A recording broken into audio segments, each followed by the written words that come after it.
Hey, if you guys enjoy my Muse content, please check out this video I did with Daniel Ferry and Royal Blue, where we do some wacky Muse stuff. All right, let's get into the video. I'm not going to waste any time. Let's get into this. You guys have rated all the Muse songs. I'm just reporting the data. So on the left, we got the ranking out of all the Muse songs. We got the name of the song. Then we got the number out of 10 that you guys got, averaged over 700 plus responses. Typically what I do is I put the song that I think is most pertinent to discuss as the image on the right. So the reason I have Madness, or the second law there, is because of Madness. And the reason I think that's kind of notable is because this is, I believe, Muse's most popular song of all, even more so than Uprising. Also, if you hear background noise, it's just my roommates. Don't worry about it. No one's dying. Madness is literally their most popular song, and it only placed around at the, I think this is around top 40 percentage. And I do genuinely think Madness is underrated among the hardcore fans. Obviously, amongst casual people, everyone loves it, but the hardcore fans hate it. I remember one time I was doing one of these ranking videos of my own, and I put Madness above Hysteria, which if I had to rank again, I think I probably would do again. And let's just say I got a lot of choice words delivered from your fingertips to my comment section. So thank you very much. I am really surprised to see Undisclosed Desires above Madness, because I think Madness has a lot more going for it. And I do really like Undisclosed Desires, but come on, guys. There's one guy who, he's going to comment on here too. He said every video he's watched, he's been extremely saddened and upset and angry that Unintended has not been listed as one of the worst songs. I'm not sure why he hates it, but he does. So there you go. And then for In Your World and Exopolitics, these are two fan favorites as far as I'm aware. In Your World is a little lesser known, which is probably why it's a little lower. I also don't think the studio mix is that great, but I think the live version of In Your World actually brings the song to life, though you are missing the the piano part there, which is a pretty nice part. It does kind of mimic the handler a little bit in some of the guitar work, which is a cool little detail because, you know, they took a piece of a song that was lesser known and made it come to life with something beautiful.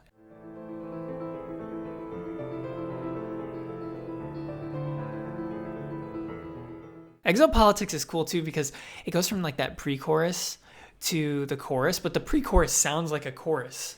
So it feels like the song is always reaching another level, even though it's kind of a poppy-ish, like a pop rock song too. It's got a kind of typical structure and sound to it, but I'm gonna be real. I'm honestly a little bit butthurt with this one because a lot of my favorite songs are here. Blackout, The Void, and Dark Shines, especially Dark Shines. That song is easily in my top 10 for Muse at this point. I think it really embodies that chaotic, dark, yet also infectious and catchy aspects of Origin of Symmetry and all of the early Muse stuff. It's maybe not quintessential Muse, but it is peak Muse, especially with stuff like how Matt just smashes the piano to lead into the chorus. Just the chaotic energy, it's all there. They have the technical mastery, but they know when to break the rules. And I don't know, I just feel like that song's a perfect example of that.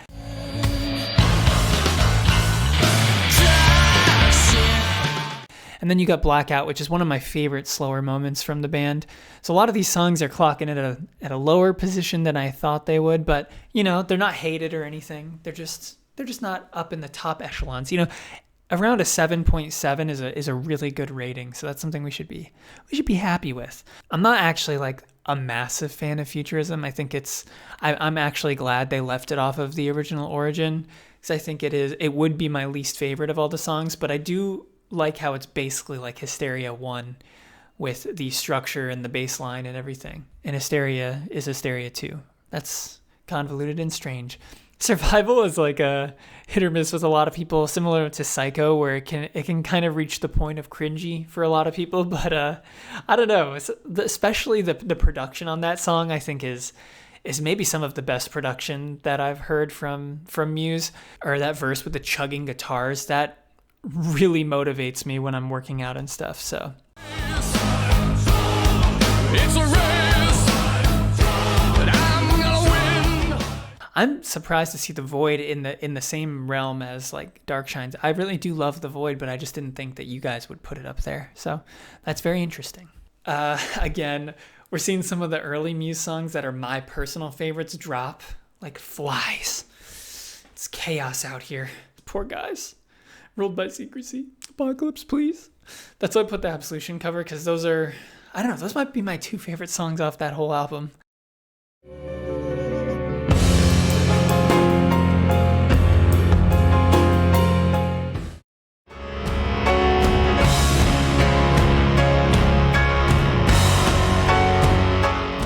Those in Stockholm Syndrome, but to have those drop is kind of sad for me. But again, seeing another Simulation Theory song up there is really strange. I just didn't expect that. I do love Pressure. Pressure is just look at all these songs. Which one is nothing like the other four?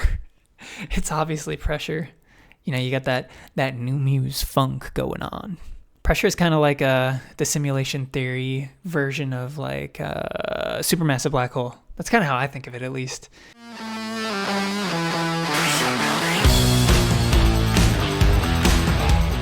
There's probably a sentimental position for Sunburn in a lot of people's hearts because of the fact that it was like their first studio album's first track. And it's probably the song that hooked, maybe not a majority of people, but a majority of the early fans. I mean, that's probably the first thing they heard, and that piano line is undeniably infectious. But come on, Apocalypse Please. I love that song. That'd probably be my top 10 as well. Ruled by Secrecy. Oh my God, that piano. Guys, I'm getting heated. You're getting me heated, and I usually don't get heated in these. Okay, this is like a really expected lineup here, I think. To see Starlight, Panic Station, MK Ultra, Hyper Music, and The Groove, I think those are all like, this is probably exactly where I would have expected all of these to be. Something interesting about Hyper Music is that Matt really struggled live to sing the chorus of Hyper Music, which would leave Chris to sing it, actually.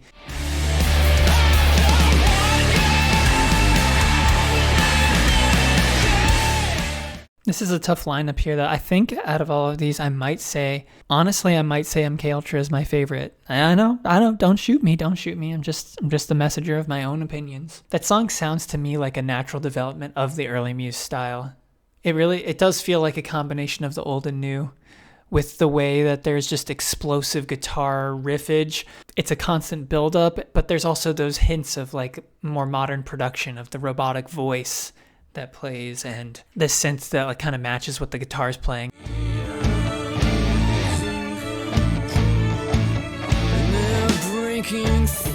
Shout out to Royal Blue with Panic Station making it up there too.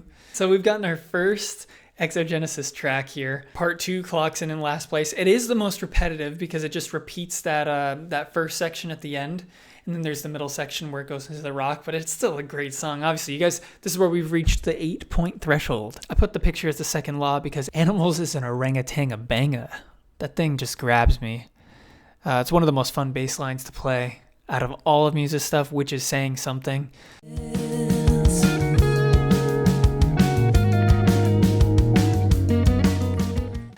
It's honestly, at this point, it's almost hard to give commentary.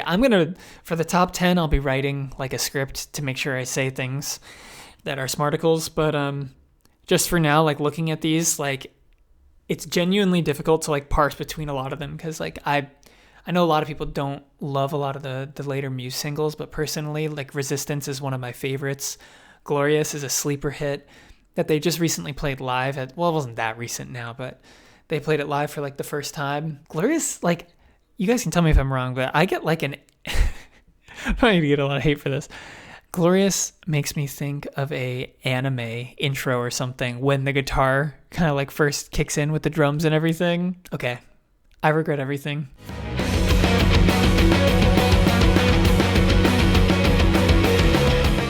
Fury is a song that actually grew on me a ton over time. When I first heard it, I was like, this is kind of boring because it's so slow compared to a lot of their more chaotic, rock stuff. Yeah, I don't feel that way anymore, and especially during the chorus where you just hear the constant ascension of vocals to another realm far above us as the guitar's like chugging along. I don't know. Something about that song just strikes a chord. Haha, funny music term.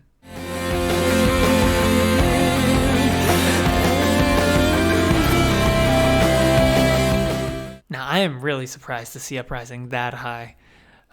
We do see another Showbiz song showing up in the top 20, in the top 30, which is pretty impressive. Now, I think the to me, genuinely, the sleeper hit out of all of these is a lot of these like B-sides or bonus tracks, like Easily, Glorious, and The Groove, like all making it so high on the list. Part of that could be that the people that have heard it are more passionate fans, but I genuinely think that a lot of their B-sides are not necessarily the same quality as a lot of their main songs. And we saw that with like Popcorn and Prague making it so low on the list versus things like Easily and Glorious making it so high. I guess it shows that there's a little bit of a mixed bag there where it's hit or miss, but I guess you never miss, huh? Okay, and now we have another Simulation Theory track making it this high, which is surprising. If you guys haven't heard it, Take a Bow. Matt did like a piano version of Take a Bow recently for his new album, like his personal album. Destruction to all that you touch.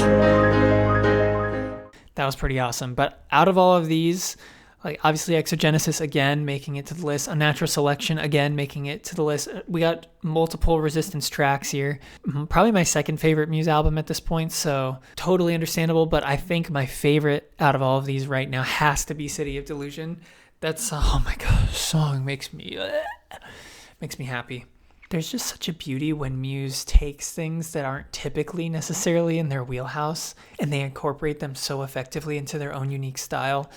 And trumpet solos and that bass and the acoustic guitar, the singing, the explosive chorus. That song has just every year I love it more, and I loved it the first time I heard it. So I can't get enough of that song.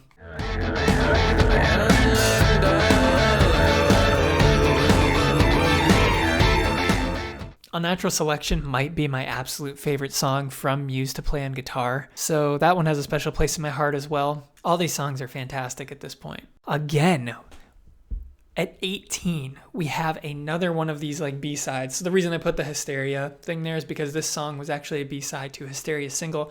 It never made it onto the album. I think it has a place on Absolution.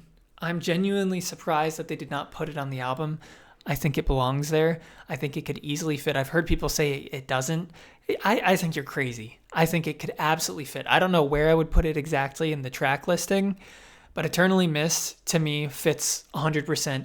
Like, it has such a similar atmosphere to a song like Ruled by Secrecy, with a little bit more of the rock element, subtracting a little bit of the classical and bringing in some rock and jazz even in the breakdown.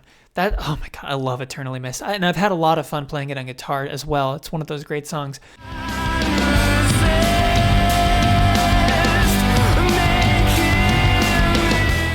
All of these songs are just so top tier. Genuinely, I think the one that does not fit in is Time Is Running Out. That's the one song that I think that maybe doesn't belong in this position. Genuinely, I think Supermassive Black Hole is maybe Muse's best like pop song. Eternally Missed, we just covered. Assassin. Okay, Assassin actually, I will say, has some problems in terms of mixing and production, but the live version, especially at the Mayan, and when you add the edit part to it, wow. And then Microcuts. I mean, Microcuts is like peak chaos. Okay, and if you're a fan of old Muse, that's what you're there for. A little bit of wackiness, a little bit of goofiness. So technically, Dead Star was like an A-side, but again, a song not on an album has made it above Space Dementia, Exogenesis 3, Butterflies and Hurricanes, and Reapers. Are you kidding me?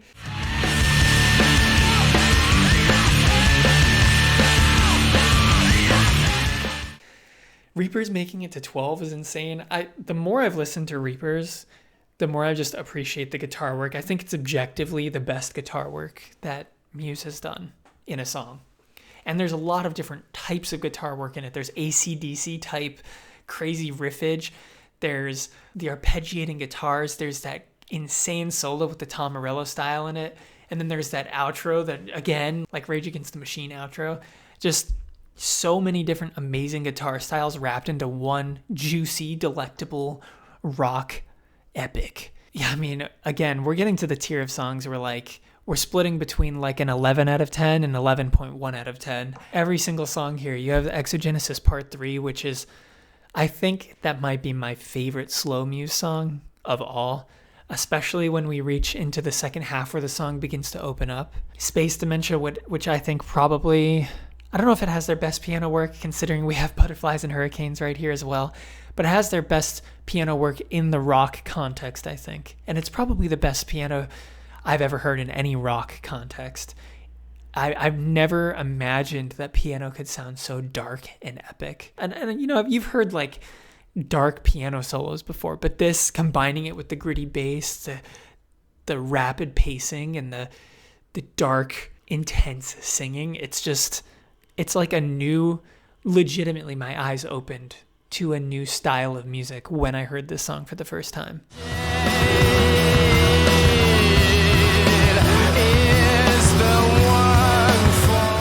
Out of all of these, the song that is not on an album made it to the position just out of the top 10. That is just insane to me. And yeah, I guess that's all we got for this video. Hope you guys had a good laugh and a gaff and a goof and a holler and a... Okay, well, I think that's enough. I'm turning a little bit goofy now to myself. I'm trying to be a little bit quieter because I have roommates, so if I sound a little bit like I'm doing ASMR, then you know why. If you guys enjoy my Muse content, please click on the videos in the description, which include me meeting up with my friend Daniel to do and Royal Blue to do some Muse fun video time. So I hope you guys enjoy those if you check them out. It's not the same as the other one. We did a new thing. It's a new, different thing. So I hope you enjoy. Have a good time, and yeah, see you guys later. Bye.